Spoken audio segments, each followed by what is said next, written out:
تم نے تاریخ کو مسخ کیا، اب ہم جب حقیقت بیان کرتے ہیں، اس پردے کو ہٹانا چاہتے ہیں، دبیز پردے سرکانا چاہتے ہیں، تو پھر کہتے ہو یہ یزیدی ہیں، یہ حضرت حسین کو باغی کہتے ہیں، یہ حضرت حسین کو غلط کہتے ہیں۔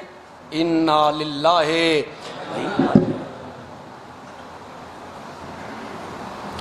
یزید کا اور سیدنا حسین کا کیا تقابل ہے جی؟ تم نے خواہ مخواہ تقابل بنا دیا۔ اللہ کے بندو، تم نے یزید اور حضرت حسین کا تقابل کیوں بنایا؟ مجھے اس پہ تعجب ہوتا ہے۔ یہ ساری دھرتی یزید جیسے لوگوں سے بھر جائے، حضرت حسین کے قدموں کو بھی ہاتھ نہیں لگا سکتے، نہیں لگا سکتے۔ کہاں یزید اور ان کی کیا نسبت ہے آپس میں؟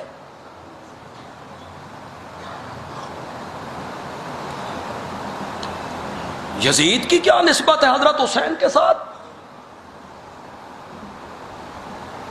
اسے گھٹی میرے نبی نے لگائی تھی جی، اس کے کان میں آذان میرے نبی نے دی۔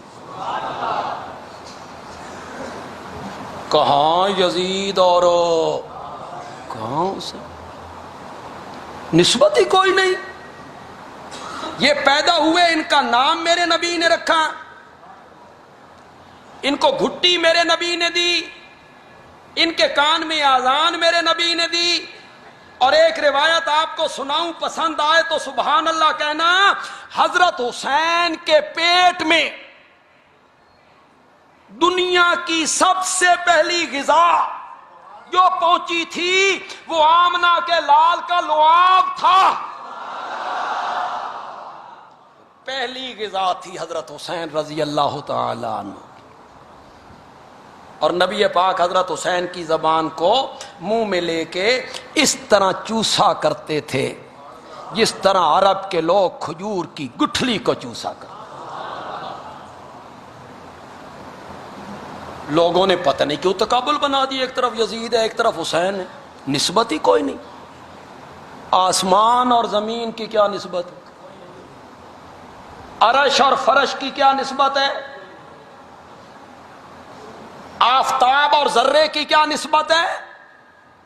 آپ نے خامخواہ تقابل بنا دیا ان دونوں کا۔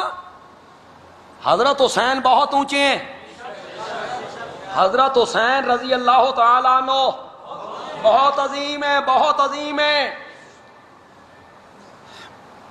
میں نے کہا وہ نواسہ رسول ہے، راکب بردوش رسول ہے، اس کو گھٹی میرے نبی نے لگائی، اس کے کان میں اذان میرے نبی نے کہی، اس کے منہ میں لعاب ڈالا۔ یہ ساری حیثیتیں ثانوی درجے کی ہیں۔ حضرت حسین کی پہلی عظمت یہ ہے کہ وہ میرے نبی کا صحابی ہے۔ پھر میں نے اسے بتایا بھئی صحابی کا مقام کیا ہوتا ہے۔ یہ ہے حضرت حسین کی عظمت کہ وہ کیا ہیں۔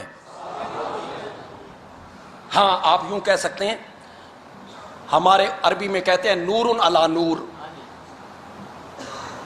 اردو میں کہتے ہیں سونے پہ سہاگا۔ آپ یوں کہہ سکتے ہیں وہ صحابی بھی ہے، پھر سونے پہ سہاگا یہ ہوا نواسہ رسول بھی ہے۔ لیکن پہلی عظمت ان کی کیا ہے؟ زور سے بولو، زور۔ نواسہ رسول ہونا، راکب بردوش رسول ہونا، گھٹی میرے یہ ساری عظمتیں ہیں، لیکن صحابی رسول والی عظمت کا مقابلہ کیسے ہو کہ پچھلی ساری امت مل کے تابعین، تبع تابعین، ائمہ مجتہدین، امام ابو حنیفہ، امام مالک، امام احمد، امام شافعی، امام محمد، امام ابو یوسف، امام ظفر، امام بخاری، مسلم، ترمذی، ابن ماجہ، نسائی، ابو داؤد، شیخ عبد القادر جیلانی، بایزید بستامی، علی حجویری، سلطان باؤ، یہ سارے اولیاء، اتقیاء، اصفیاء، علماء، شہداء، یہ سارے مل کر ایک دوسرے کے اوپر کھڑے ہوتے چلے جائیں، کھڑے ہوتے چلے جائیں، خدا دی قسم حسین دے پیراں نوں بھی ہاتھ نہیں لا سکتے۔